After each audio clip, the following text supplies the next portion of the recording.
Terkait wacana pemimpin non muslim yang adil, pernah jenengan sampaikan bahwa itu lebih baik daripada pemimpin muslim yang zalim. Pertama, ingin saya tegaskan bahwa apa yang saya sampaikan itu pada hari ada rapat kerja lembaga pertanian NU di Hotel Akasia, saya tegaskan kepada wartawan, pendapat saya ini sama sekali tidak ada kait-mengkait dengan pencalonnya Gubernur DKI Ahok. Saya pun dengan Ahok gak begitu kenal, Ahok pun gak pernah datang ke PBNU. Tapi saya menyampaikan apa yang ada. Bahwa pendapat ulama besar Ibnu Taimiyah, pemimpin yang adil non-muslim jauh lebih baik daripada pemimpin muslim yang zalim. Saya bacakan nasnya. Wa umurun nasi innama tastaqimu fid dunya ma'al adl. Persoalan manusia, persoalan kemanusiaan atau masyarakat manusia itu bisa tegak dengan baik di dunia ini hanya dengan keadilan. Alladzi qad yakunu fil ishtiraf fi ba'd anwa' itsmi akthar mimma tastaqimu ma'adh dhulmi fil huquq. Yang boleh jadi keadilan pemerintah yang menegakkan keadilan itu dia melakukan dosa seperti non muslim. Nah, itu akan lebih tegak daripada orang yang dalam hal agama tidak melakukan dosa tapi zalim. Wa illam tashtarik fi itsm. Wa lihada qila inna Allah yuqimud dawlatal adilata wa in kanat kafiratan wa la yuqimud zalimata wa in kanat muslimatan. Sesungguhnya Allah akan memperkuat negara yang adil walau negara itu dipimpin oleh seorang non muslim kafir, dan Allah tidak akan melanggengkan, memperkuat negara yang zalim wa in kanat muslimatan walau dipimpin oleh orang yang Islam. Wa yuqal ad-dunya tadumu ma'al adli wal kufri wa la tadumu ma'adh dhulmi wal Islam. Dunia ini bisa langgeng, bisa tegak dengan keadilan dan kekufuran, dan tidak akan langgeng dengan kezaliman dan Islam. Jadi yang paling penting di sini adalah keadilannya. Sebenarnya masalah Islam atau Muslim sebenarnya tidak masuk dalam konteksnya ini. Waqad qala Nabi sallallahu alaihi wasallam, Nabi bersabda, "Laisa dzambun asra'an 'uqubatan minal baghi wa qati'atir rahim." Tidak ada dosa yang oleh Allah cepat disiksa di dunia ini. Dua dosa yang paling cepat. Pertama, kezaliman. Kedua, memutuskan silaturahim. Fal baghi yusra'u fid dunya. Maka orang yang zalim akan dihancurkan di dunia oleh Allah. Wa in kana maghfuran lahu marhuman fil akhirah.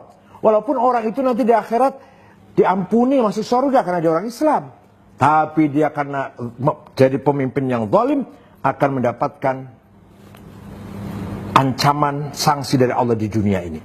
Wa dzalika annal 'adla nidhamu kulli syai'. Kenapa demikian? Karena keadilan itu adalah aturan, sistem segala sesuatu. Fa idza uqima amrud dunya bil 'adli qamat. Maka apabila dunia ini diatur dengan keadilan, maka dunia akan tegak. Wa illam yakun li sahibiha min khalaq. Walaupun pemerintahnya karena dia bukan muslim, di akhirat nggak akan dapat pahala. Wa mata lam taqum bil 'adl lam taqum. Dan ketika dunia ini tidak diatur dengan keadilan, maka dunia tidak akan tegak, akan hancur. Wa in kana li sahibiha minal iman ma yujza bihi fil akhirah. Walaupun si penguasa ini nanti di akhirat karena dia punya iman akan mendapatkan pahala dari imannya. Tapi di dunia ketika dia memimpin pemerintahan dengan zalim walaupun muslim akan hancur. Walaupun dia di akhirat akan mendapatkan pahala imannya. Tapi pemimpin non-muslim yang adil akan dapat melanggengkan, memperkuat pemerintahannya. Walaupun di akhirat dia tidak akan mendapatkan pahala karena dia tidak mukmin, tidak beriman. Sekian, mudah-mudahan menjadi paham kita semuanya. Kemudian ada juga yang beropini bagaimana jika itu dibandingkan dengan beberapa ayat-ayat yang ada di Al-Quran. Ada ayat Quran mengatakan la yattakhidul mu'minuna al-kafirina awliya min dunil mu'minin. Jangan sekali-kali orang mukmin mengangkat pemimpin yang tidak mukmin atau non muslim itu konteksnya ketika ada pemimpin muslim yang memenuhi syarat.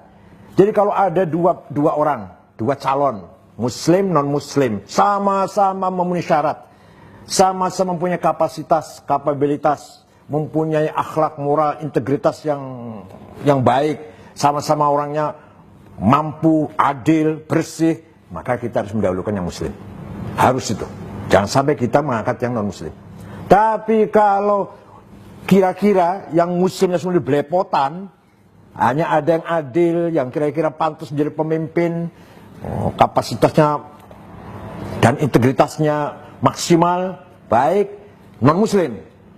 Yang muslimnya kurang memenuhi syarat, tidak memenuhi syarat, maka pilihlah yang adil ini. Di dunia, ini masalah dunia tadi saya katakan.